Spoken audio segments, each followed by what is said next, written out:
finally, I look to Dave Erasmus to close the case for the opposition. Thank you very much, Bea. What a joy it is to be with you all at the start of probably the most important decade of our lives, with ecological crisis and global pandemic just 6 weeks away from Britain exiting Europe. I commend you, Beatrice, and the team for being willing to consider such an important motion in this vital moment. And your adaptability for making today's debate over Zoom happen proves that the quality discourse of the Oxford Union goes far beyond bricks and mortar. And I follow on from Emma's comments about basic motivations and a desire to do good in the world and say that ultimately it is us that we must look in the mirror and know that we have done our best to find peace, purpose and happiness in our short lives. But if this house does indeed go to the city, what is it that we might be selling? Is it our minds, our bodies, our time? Ultimately, I think it is our presence that is our most valuable asset that incorporates all of those constituent parts. But why might we sell ourselves to the city in the first place? It's not exactly the lifestyle choice of a beach in Bali, is it? It's the money. But is money really the means to the end of happiness that we seek? Well, as we've heard about, at certain places on the hierarchy of needs, there is actually a correlation between money and well-being. But that ends at about £60,000 per year. Are we willing then to accept the diminishing returns for our efforts if we accept the invitation to try and earn above that level? If we can't face up to the idea that enough really can be enough in our own lives, then we can't expect to see any restraint in the systems in which we create and operate in. We've all got to find a way to make a living, but what is the difference between selling and selling out? With all the noise of the Twitter storm we're in, it can be hard to know which of the stories is most important to focus on for our survival and thriving, and thus consider most highly in our moral framework. I'd argue, though, that without a stable environment and natural world, we will not have the privilege of debating about the best way to organize ourselves within it.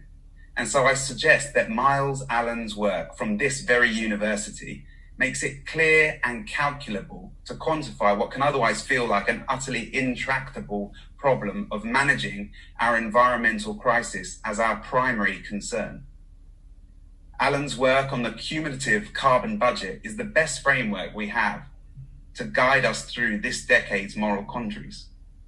Our carbon budget is like a global bank account. Roughly speaking, the game is very simple. We actually have about 400 tons of carbon that we have left to emit in this planet, and we're currently emitting it at a rate of about 40 billion tons per year.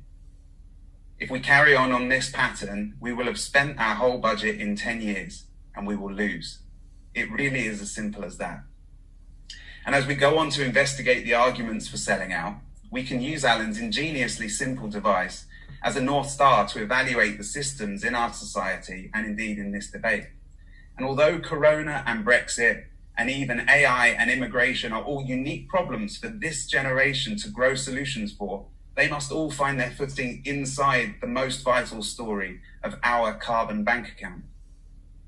Although I can't deny the good work that's evidently being done by the city, supporting great projects through philanthropy and pro bono work, we must see the whole board and look at the full picture. With 120,000 lawyers, Law Society says that there's only 1.3 million hours of pro bono work going in each year. That's less than 1 day of work per lawyer per year. And the scene in philanthropy is similar as well, with amongst the highest earners, only 1% of income being given to causes that they care about. So if we're only talking about 1% in pro bono philanthropy, we must ask what is happening, what is being made in the other 99% of this machine to be able to get to the root of whether the city is indeed a moral system worth spending ourselves in. So what do the companies in the city actually do? The jewel in its crown is Shell, a company based on extraction, with just $1 billion, that's 1% of its expenditure, currently going into our renewable future. But with over $100 billion every year continuing to go into its extractive carbon-intensive processes, with only vague claims of carbon neutrality by 2050, which is far too late. This is because directors are bound by legal responsibility to, above all, provide a maximal financial return to its shareholders with no fair regard for the environment that they operate in. The FTSE is full of similar stories, but this singular and central example of Shell alone is enough to show us that the culture of this city organism is not currently fit for purpose. And no matter how much pro bono or philanthropy we do, it will not cover for the 99% of this system which is not currently aligned with our vitality. If we sell ourselves to the city system as it is, knowing what we now know, over the next decade, we will be committing crimes against humanity and selling out against our home. Our oikos nemon, our economy, and our oikos logos, our ecology, have become completely decoupled. And we know on an individual level that our mental health suffers when our mind and our bodies are not connected. We must find a way to reroute our economy in our ecology to find vitality in our home through how we manage it. So with that said, could the city reroute our economy if it wanted to? Yes, absolutely.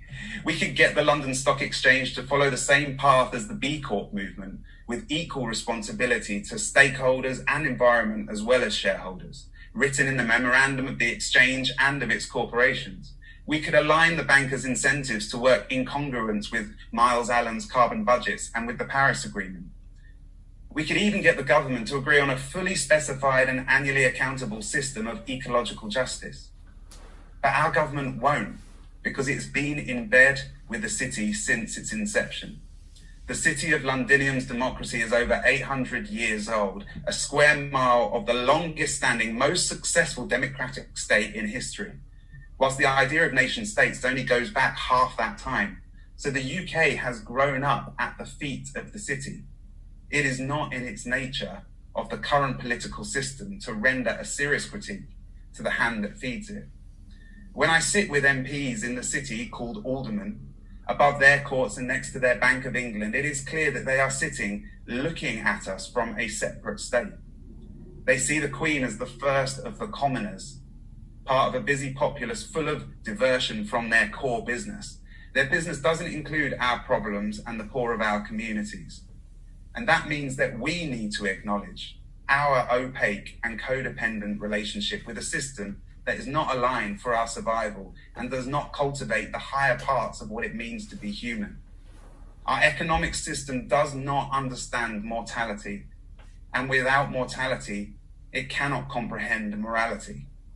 The true opportunity cost must appreciate the value of the incalculable parts of life that the Homo economicus model simply doesn't have the requisite variety for.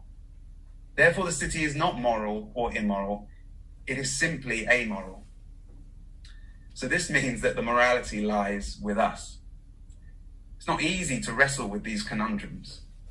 It's a daily challenge, and I have paradoxes that run right through the middle of me and my addictions, my thumb and my phone, my craving for calculation, and my deep and often unhealthy need for connection.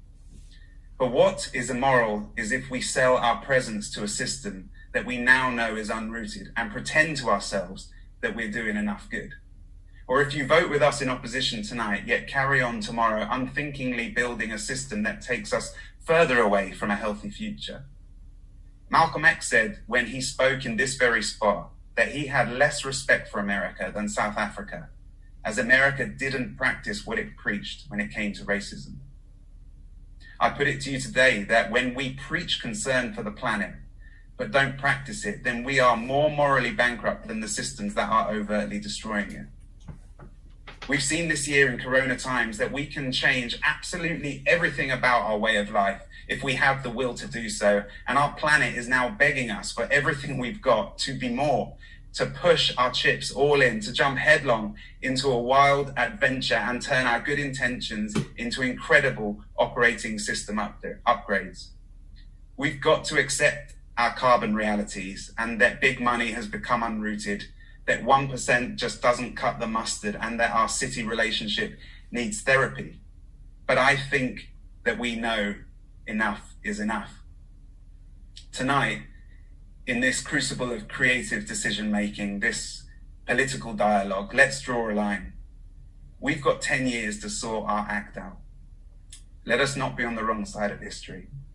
Let us roll the dice on the brave work of unpicking the empire, of restitching our wounds, of reinvigorating our imaginations and restructuring our agricultural systems. We can have a beautiful future if we want to.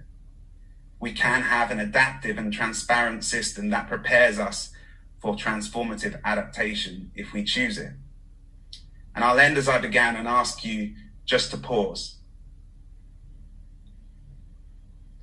and consider, who do you want to be in this world? And will you be at ease in 10 years telling your loved ones what you've done? And at peace looking at yourself in the mirror?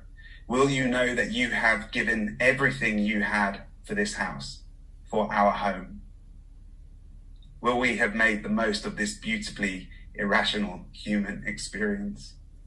Or will we sell out? Thank you. Thank you very much for your speech, and thank you to all of the speakers who've joined us tonight. Audience members, you now have the very exciting opportunity to vote on the motion before us.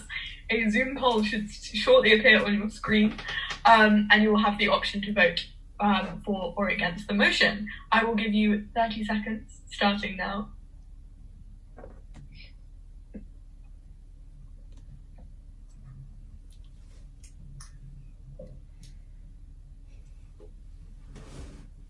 I was expecting the countdown music. Maybe an innovation we can do. That would be great! We'll introduce the countdown music to the chamber when we reopen.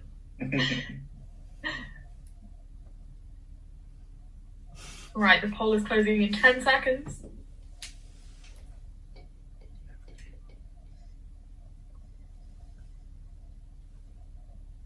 We will just wait for the results.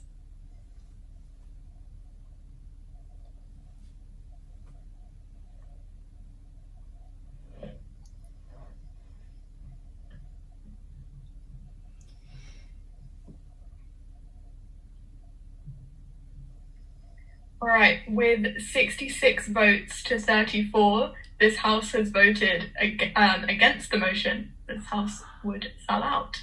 Thank you very much, everybody who has joined us this evening, and thank you so much to the speakers who have joined us. I hope you have all enjoyed tonight and that you will continue to join us for debates both online and in person once you're able in the future. Thank you so much, everybody, for tonight. Thank you. Thank you.